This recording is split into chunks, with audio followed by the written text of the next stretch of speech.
O V-22 Osprey é uma das minhas aeronaves favoritas, devido à sua capacidade de pairar como um helicóptero. E depois fazer a transição para voo para frente como uma aeronave Wattsimal S, adiam a aeronave de asa fixa, permitindo que pouse praticamente em qualquer lugar. Na verdade, construí várias aeronaves de decolagem e pouso vertical ao longo dos últimos 10 anos, que se assemelham ao Osprey, com os distintos motores nas pontas das asas que giram conforme a aeronave faz a transição. Mas já faz um tempo desde meu último projeto VTOL. Então, neste vídeo, vou levá-lo em uma jornada mostrando como projeto e construo cada componente de uma aeronave VTOL controlada por rádio. Escolhi fabricar a fuselagem em plástico reforçado com fibra de vidro, porque é leve e bastante durável em caso de pouso forte ou queda. O único problema é que essas chapas têm apenas 1 milímetro de espessura, mas com a adição de algumas peças impressas em 3D, a rigidez pode ser muito aumentada. A seção traseira da fuselagem será apenas um tubo reto de fibra de carbono, já que não há necessidade de montar nada atrás da asa. Além do leme de direção e do profundor, o que faz a aeronave parecer mais um helicóptero em miniatura do que um avião.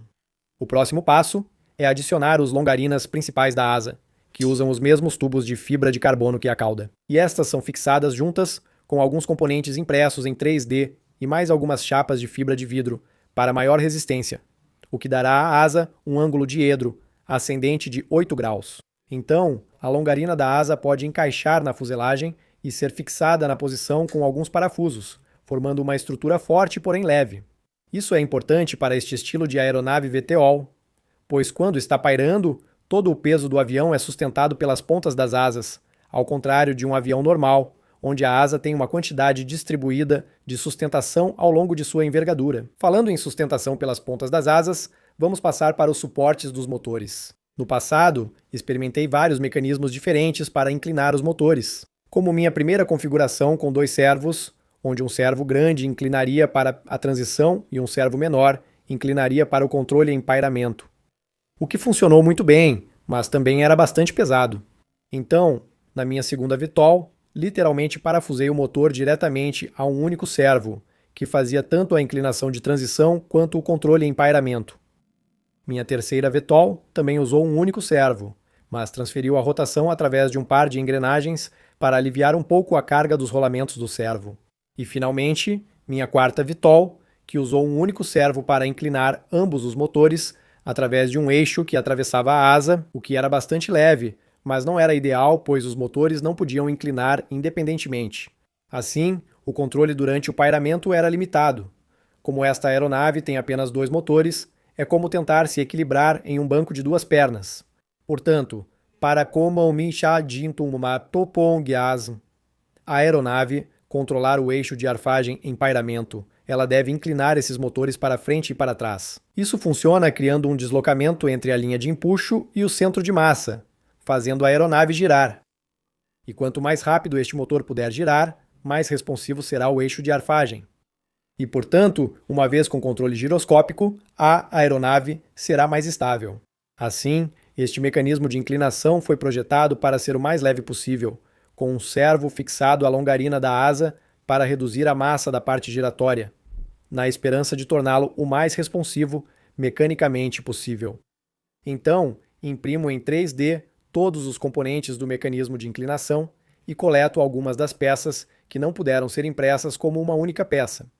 Depois, o motor pode ser parafusado na posição, assim como o servo, ao qual posso fixar uma engrenagem grande impressa em 3D para o controle de inclinação. Estas 2 metades então se encaixam e podem ser deslizadas sobre a longarina da asa, prendendo a parte do servo do suporte com um parafuso para evitar torção. E aqui está. Um mecanismo de inclinação de motor leve e simples, e os fios do motor e do servo podem ser passados ordenadamente através da longarina da asa. Agora, como você pode imaginar, a velocidade com que os motores e os mecanismos de inclinação precisam operar para manter o avião estável durante o pairamento precisa ser bem alta. Assim como um drone requer giroscópios e acelerômetros para calcular as velocidades dos motores, esta aeronave também precisa deles. Normalmente, esses giroscópios e acelerômetros são embalados em algo chamado controlador de voo, que coleta todos os dados dos sensores e os combina com um sinal de controle transmitido para instruir o drone a se mover em determinada direção. Mas, infelizmente, não existem opções prontas para este tipo de aeronave de decolagem e pouso vertical. Então, precisaremos de algo um pouco mais personalizado. Felizmente, um controlador de voo capaz de VTOL foi desenvolvido por um cara chamado Nicholas Riam como parte de sua pesquisa de mestrado.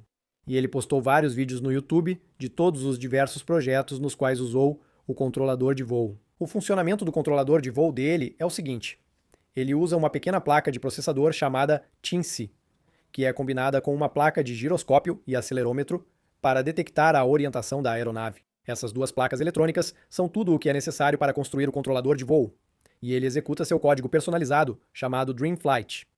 Agora, já fiz bastante programação em Arduino no passado e, felizmente, seu controlador de voo também executa código Arduino. Então achei muito intuitivo de usar e, honestamente, estou muito impressionado. Como todo o código está bem organizado e fácil de ler, quase parece que as possibilidades de configurações de aeronaves são infinitas. Estou definitivamente animado para usar seu código neste projeto e, muito provavelmente, vou usá-lo em muitos projetos futuros.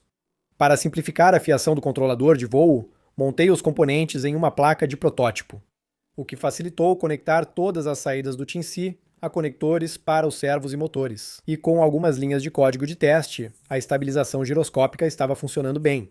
O próximo passo é soldar o controlador eletrônico de velocidade para os motores, para o qual escolhi usar um controlador de velocidade 4 em 1. Estes são projetados para serem usados em drones, pois tem 4 saídas de motor. Agora, minha aeronave tem apenas 2 saídas de motor, mas surpreendentemente é mais compacta do que ter 2 controladores de motor separados. Depois, todos os fios de sinal podem ser conectados ao controlador de voo, assim como um receptor e um regulador de 5 volts para alimentar os servos. E era hora de escrever algum código. Este é o código principal de mistura que escrevi para esta aeronave específica.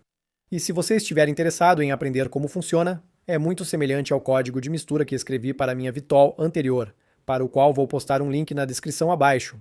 Depois que todas as direções dos motores e servos foram configuradas, montei algumas hélices para verificar o quão bem ela corrigia quaisquer movimentos externos.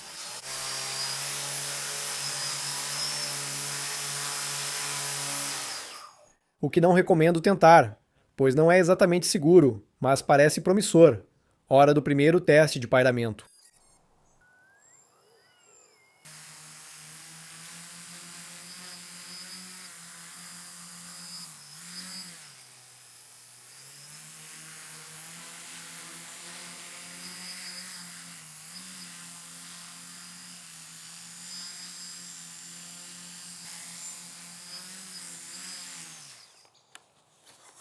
Primeira tentativa. Na verdade, voa na primeira tentativa e está prestes a começar a chover, então é melhor eu entrar. Enquanto esperava a chuva passar, reli o código no controlador de voo e notei que estava configurado no modo de voo errado. Então mudei o modo de voo e, felizmente, o sol apareceu para o próximo teste. E desta vez foi muito mais estável e parecia tão natural de voar que acabei fazendo alguns piroquês. E alguns oitos.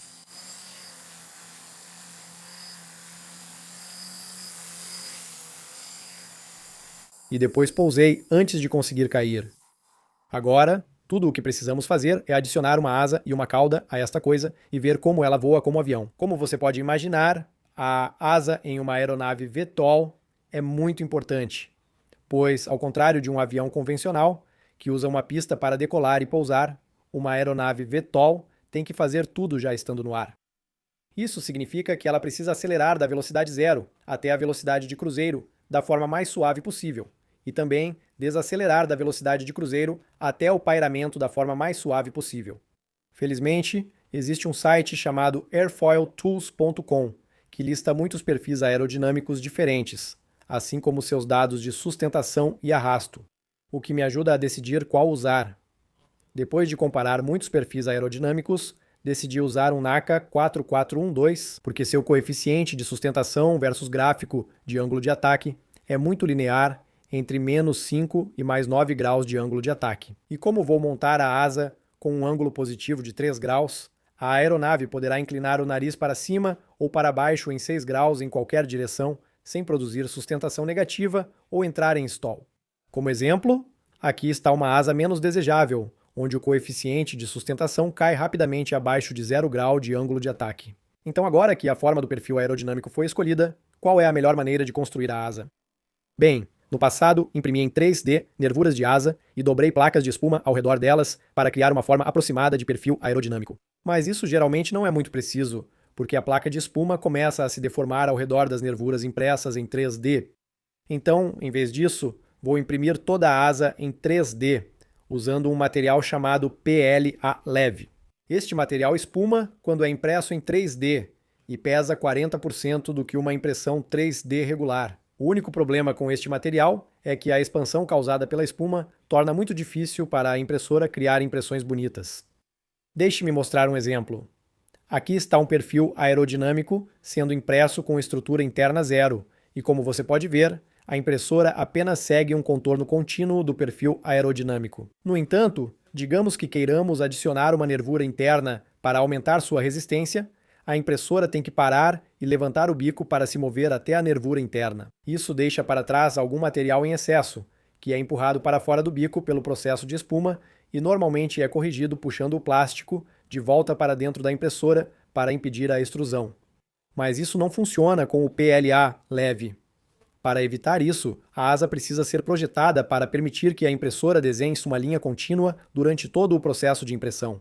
Isso significa que, para adicionar uma nervura interna à asa, na verdade precisamos cortar uma fenda assim. Isso torna a nervura parte do perfil externo e elimina a necessidade de a impressora levantar o bico, o que não apenas remove qualquer material extra deixado pelo processo de retração, mas também reduz o tempo de impressão. Agora, é claro, uma única nervura não é forte o suficiente para sustentar toda a asa, então passei muito tempo configurando o projeto para produzir isto, onde as nervuras internas formam um padrão de grade, e cada nervura tem um furo no centro para reduzir o peso. E toda esta asa pode ser produzida como uma linha contínua pela impressora, resultando em uma asa leve e de impressão rápida. Depois que todas as seções da asa foram impressas, comecei a colá-las todas juntas, usando a longarina da asa para alinhá-las.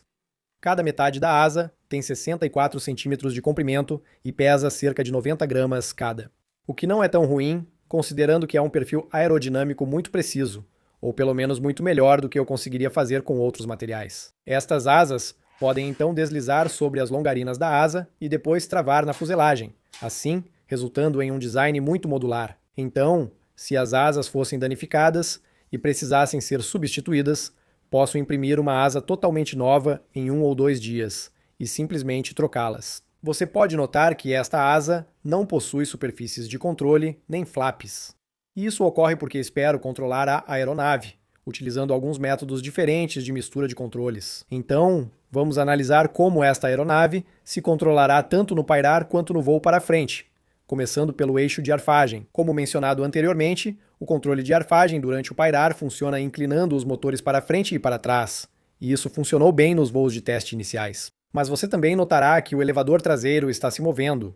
Isso não ajudará a arfar a aeronave quando estiver pairando sem vento, mas se houver uma leve brisa de frente ou a aeronave estiver se movendo lentamente para frente, isso ajudará a auxiliar a inclinação dos motores. Para o controle de rolagem, os motores funcionam da mesma forma que funcionariam em um drone convencional, onde um acelera e o outro desacelera, o que é muito responsivo graças à tecnologia nos controladores de motores de drone. Para o controle de guinada, as inclinações dos motores são utilizadas novamente, mas desta vez em direções opostas, produzindo uma força para frente na ponta de uma asa e uma força para trás na outra ponta. E, como você pode imaginar, combinar todos esses movimentos simultaneamente é a razão pela qual o controlador de voo é necessário. Durante a transição, os movimentos de controle desaparecem gradualmente entrando no modo de voo para frente, sendo que a única coisa que não muda é o movimento do elevador traseiro. Assim, para arfar a aeronave, os motores agora ficam travados em posição para produzir apenas empuxo, mas o elevador traseiro continua funcionando como funcionaria em um avião convencional. Mas, ao contrário de um avião convencional, o controle de rolagem utilizará a inclinação dos motores em vez de ailerons nas asas. Este é um método incomum para controlar a rolagem de uma aeronave, mas, em teoria, deveria funcionar e pode até apresentar algumas vantagens, já que o controle de rolagem não é relativo ao fluxo de ar incidente, como seria caso houvesse ailerons, o que potencialmente significa que a aeronave ainda terá controle total de rolagem durante uma parada aerodinâmica. Então, para o controle de guinada em voo para frente, a aeronave utilizará empuxo diferencial para empurrar uma ponta de asa para frente e a outra para trás, já que não há superfície de controle móvel no leme. Isso significa que, em teoria, podemos controlar todos os eixos da aeronave, tanto no pairar quanto no voo para frente, com apenas 5 partes móveis, incluindo os motores, mantendo a aeronave mecanicamente simples e leve. Então, construí uma seção de cauda básica com placas de espuma, já que ela não requer um aerofólio específico para as velocidades nas quais esta aeronave operará. E montei o servo do elevador dentro do leme, que pode então deslizar para o tubo da cauda. E estamos prontos para outro teste.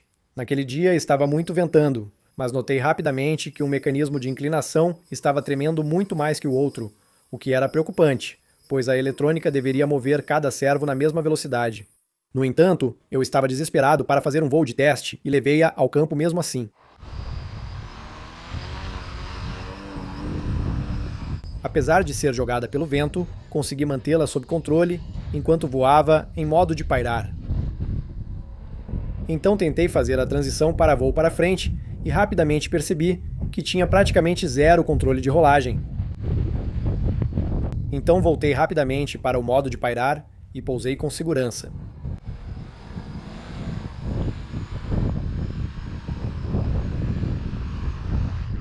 Quando voltei para casa, percebi que um dos servos de inclinação não estava se movendo tão rápido quanto o outro e estava ficando bastante quente. A razão para isso foi meu erro, pois ao montar o pivô de inclinação, não percebi quanta resistência ele tinha, o que colocou muita carga indesejada no servo. Para garantir que isso não aconteça novamente, substituí os servos por servos muito maiores e mais rápidos e eliminei qualquer resistência no mecanismo. Assim, agora até mesmo o peso do motor é suficiente para mover o pivô para baixo. Além disso, devido ao torque mais alto desses novos servos, posso utilizar uma relação de engrenagem diferente, o que permite que os motores se inclinem mais e, portanto, espero obter mais controle de rolagem durante o voo para frente. Então, outro breve teste de pairar no jardim foi bem sucedido e ambos os servos estavam se movendo na mesma velocidade, embora a aeronave tenha emitido um ruído de vibração bastante ruim, causado por folga excessiva no pivô de inclinação. No entanto, isso pode ser facilmente corrigido com um pequeno grampo na longarina da asa para impedir seu movimento. Pouco sabia eu que havia outros problemas maiores prestes a surgir, mas podemos lidar com eles depois. Vamos fazer um voo de teste adequado.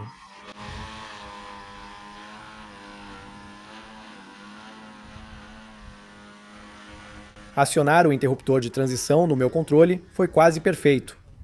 À medida que a aeronave acelerava para longe de mim e com os novos servos, o controle de rolagem funcionou muito bem. Ela realmente voou como uma aeronave de controle remoto convencional de 4 canais.